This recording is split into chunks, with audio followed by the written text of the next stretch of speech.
Got some off-season grades as the free agency frenzy rolls along. Tim Bontemps, what grade would you give the Houston Rockets off-season? I'm giving them an A, Graz. If you look at the way the Rockets have gone through this summer, getting Kevin Durant in the trade with the Phoenix Suns, getting Fred VanVleet locked up to a new deal, getting Dorian Finney-Smith to fill in off the bench. Houston's had arguably the best offseason of any team in the league, and they might be the biggest contenders to take down the Oklahoma City Thunder next season. What do you think, David? Do you agree with that? Is Houston the top challenger to Oklahoma City right now? Yeah, I think it's really Houston and the Nuggets. There is now a real hierarchy in the West. It seemed like a mishmash going into the offseason with a bunch of teams in the middle, but now it's the Thunder on their own island, and then it's the Rockets and the Nuggets. But the Rockets have built the things that you would want to worry about if you're OKC: scoring, defense, and bigs. Yeah, they look like a strong offseason, solid A. A very good grade from Tim Bontemps. Tim MacMahon, how about the Milwaukee Bucks? What grade would you give their offseason?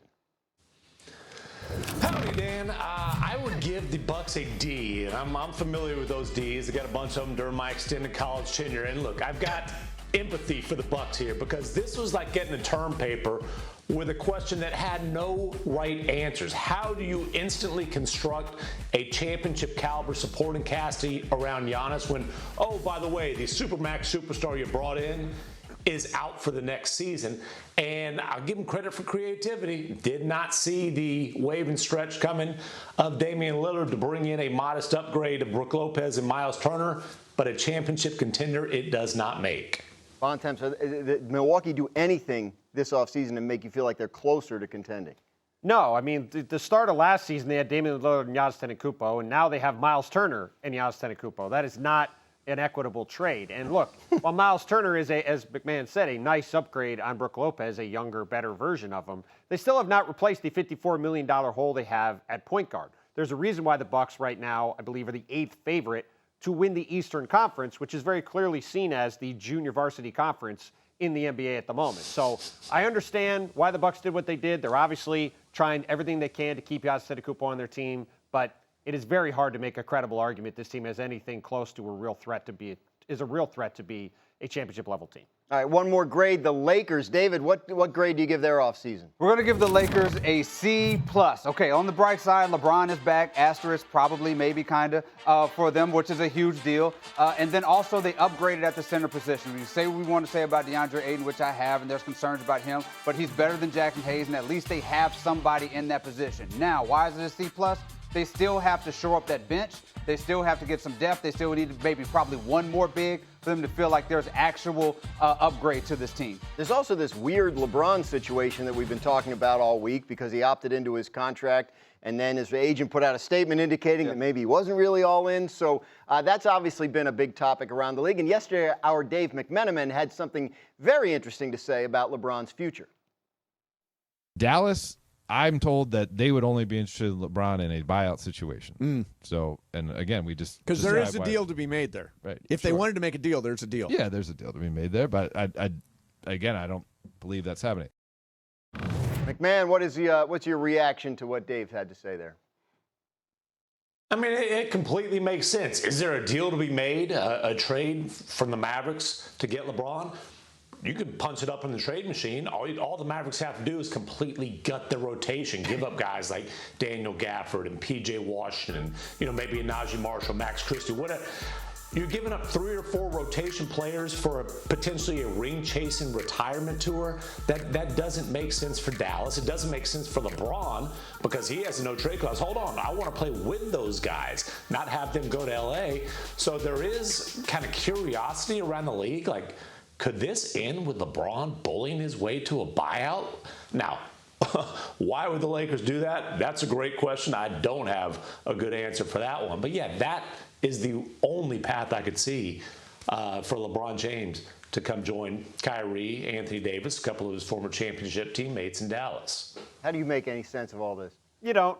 I mean, this is the NBA. Okay. This is what happens. We have a lot of conversations like this around the NBA where things just don't make a lot of sense. And this doesn't make really any sense. We're not talking about the Milwaukee Bucks waiving Damian Lillard, who has a torn Achilles, and they're desperately trying to keep Giannis Antetokounmpo. We're talking about LeBron James, who was a second-team All-NBA player last year, who still is one of the best players in the world, if not the best player in the world, like he was for so much of his career. And again, as MacMahon pointed out, yes, the Lakers could, in theory, do LeBron a favor and allow him to just go play for whoever he wants. However, 5 days ago, LeBron James had a choice. He could be a free agent on Sunday. What did he choose to do? He chose to take $52.6 million.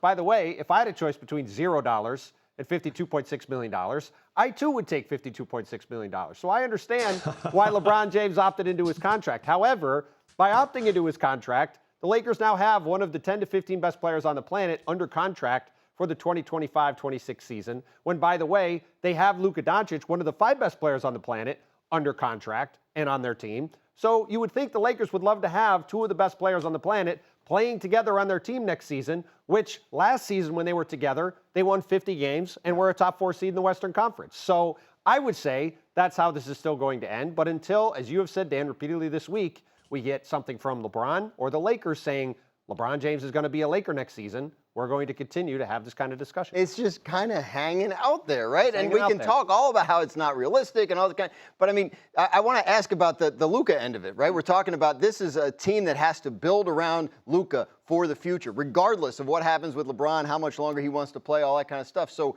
if you're looking at it from his perspective, like, what's your read on the LeBron situation? Well, imagine the Lakers going to Luka and saying, hey, we bought out LeBron James, saying, okay, Luka says, well, what does that mean for me? And they said, well, your second best player is Austin Reeves, your third best player is DeAndre Ayton. We got nothing back for LeBron James. We're going to pay this dude $50 million to go to the Dallas Mavericks team and make that team better because we know how much you love the Dallas Mavericks right now.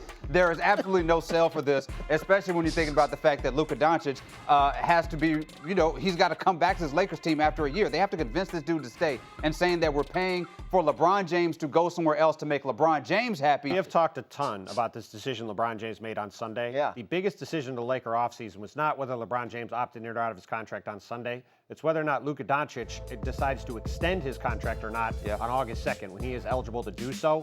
And the Lakers cannot jeopardize that. And to me, if I'm Luka Doncic, if I look at the Lakers and they just, to David's point, just let LeBron James walk to go anywhere, I'm not sure why I would look at the Lakers as a place I'd want to be long-term, because you're just completely handicapping this team next year. And by the way, for Luka Doncic, 2 years ago, he's in the NBA Finals. He gets traded to the Dallas Mavericks this past season, or from the Dallas Mavericks to the Lakers this past season, a team that's not nearly as good, that obviously hopes to be in that sort of conversation later. If LeBron James now walks away and he goes from being in the finals to now being on a team that's all but certainly going to be in the lottery next year, that would be, to me, just a wild set of circumstances for one of the best players in the league. MacMahon, quick final word on this for now. Yeah, I would just like to see Rob Pelinka, Jeannie Buss explain to Luka, hey, we're donating LeBron to the Dallas Mavericks, the team that dumped you, stabbed you in the back, shamed you on the way out the door. But trust us, we know what you're doing. You want to be here long term. We're completely a competent franchise that you can put your faith in. Amazing sales pitch. I'd like to hear that conversation. Yeah, it's an amazing sales pitch. Maybe we'll get more information this weekend than we got last weekend about what the true intentions are in all of this. Buy or sell in the NBA, let's start in Denver. David Dennis Jr., Jokic and the Nuggets are going to be in the Western Conference Finals next year. You buying that or selling it? I'm going to give it a soft sell because I still think that the Rockets are right there. I think they're neck and neck with the Rockets, so I would not put them definitively in the Western Conference Finals just quite yet. There's an interesting, I want to pause here for a second. There's an interesting news item going on with the Nuggets right now. Fill us in, Bontemps, or I got MacMahon? you. Who's got it? One of the Tims. Help me out. So Jonas Valanciunas, one of the key additions for the Denver Nuggets this offseason, could potentially be going back to Europe to play for Greek powerhouse Panathinaikos. Now, this is an interesting development because Denver just traded for Valanciunas a few days ago to fulfill their hole as a backup center behind Nikola Jokic, something that's been a long-term problem. Now, for this to happen, Denver has to agree to it. The NBA has to let him out of his deal, something that has happened in the past for different players, but not for players like Valanciunas, who are supposed to be key contributors on a team trying to win a championship next season. So this will be a very interesting story to follow. And if Valanciunas does leave, one of the big additions to this Denver bench this offseason suddenly will go away. Yeah, MacMahon, what do you make of that situation in Denver? That's the kind of a bigger deal, I think, than maybe got noticed the last couple days. I mean, a complete stunner for the Nuggets. They felt like they finally, after years of searching and scrambling and frankly failing to find a legitimate backup for Nikola Jokic, found that guy. And then he's like, sorry, I'd rather go to Greece than Denver. So we'll see how that plays out. But reports out of Europe right now are that Valanciunas is on his way to Greece to get his physical. Certainly seems determined to play in Europe and not in Denver. And so the search for the backup center for the Nuggets continues. Fascinating situation out there in Denver. All right, back to our buy or sell segment. Bontemps, you buying or selling that the Dallas Mavericks are a legit contender? I'm selling because of the guy you just saw dribbling right there, Kyrie Irving. We do not know what status Kyrie Irving is going to have this season. He's obviously coming off the torn ACL he suffered back in the spring. If you could tell me Kyrie Irving was definitely going to be 100% healthy for the playoffs, I could see an argument that they could be right up there with Houston and Denver behind OKC in the West, but that's too big of an if for me to put them up with those kind of teams. All right, one more for MacMahon. Buy or sell, Tim, the Warriors have blown this offseason. Yeah, I sell that because when you look at the Warriors offseason, you've got to consider what they did before the trade deadline. They pulled off a blockbuster to go get Jimmy Butler. They went 22-5 with Jimmy Butler and Steph Curry in the starting lineup together. That's their big swing. They've got things to figure out. You know, primarily, they've got to figure out this Kuminga situation. They're hoping to get Al Horford on board. But it was a great trade deadline. You got to package that into the considerations of their summer grade. It's fair enough. And Warriors star Draymond Green had some similar thoughts on his podcast recently, talking about the Warriors off-season. Take a listen to what Draymond said. The heavy lifting's been done. Like, we added Jimmy. I think that was the biggest thing that needed to happen. Now we got that. Now you can tool around that. Just going into it, it's just all about looking to see, like, all right, now we know how it looks. Now we got that part figured out. Now what does it look like around that? And so I think we're in a much better position heading into this one than we were last year.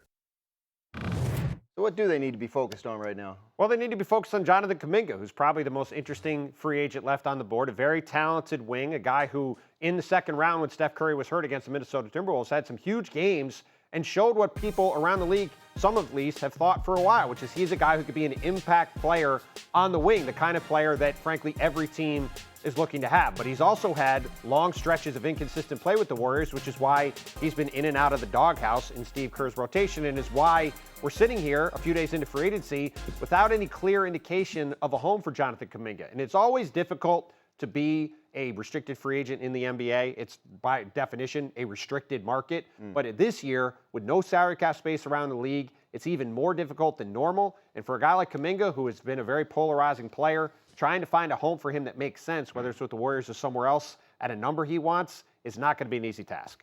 I'm with Tim. The Kuminga thing is the last piece of the Warriors offseason. They've really not meshed well. Him and Steve Kerr have not meshed well. They've been going back and forth about minutes played and what the value is. He's probably at the lowest value that he's been in his career, but now they have to move on from him because you do not really want to start the season with him in the mix with all of this mess going on. The Warriors need to move on and get some stuff back. They need to get some athleticism back. They need to get some youth back.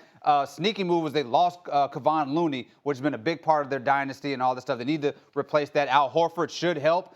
They're getting very old by adding Al Horford to that team of old guys. They need to move Kuminga for some youth and a little bit of depth. But the Jimmy Butler move was huge. They're maybe a Steph Curry injury away from being in the Western Conference Finals. So I think they're on the right track. They just got to figure out that last piece. Yeah, you mentioned, getting older. It's a team that's, still probably trying to deliver at least one more for Steph and Draymond before it's all said and done. Are they in a position to do that before Steph's career is over? I think they are, in large part because Steph Curry is still playing incredible basketball. What he did in that first round with that Houston Rockets, one of the best defenses in the league, where he broke their spirit by the time that series was over. He still can be the most disruptive offensive force in the league right there along with Jokic. Jimmy Butler was banged up in that Minnesota Timberwolves series, so I think that contributed to some of the bad play there. But a full season of this team that was playing like a top team in the West since Jimmy Butler got there can only mean good things for the possibility of them getting one last ring for Wardell. MacMahon, can they play like that? Like one of the top teams in the West, can they be that good this year? Listen, the West is loaded. I think the Warriors can be good. I don't think they can win the West. If they get Al Horford, that's another proven championship piece, who I think would fit very well. But I'm not going to sit here and tell you I think the Warriors can go to Oklahoma City and beat the Thunder. I don't think that's realistic. And honestly, I think the Warriors are probably somewhere in that 5-7 range in the Western Conference, not at the top. Funny you say that, because at ESPN Bet, they do have the 7th shortest odds to win the Western Conference, which means not a lot has changed because they finished 7th in the regular season this past year. I'm on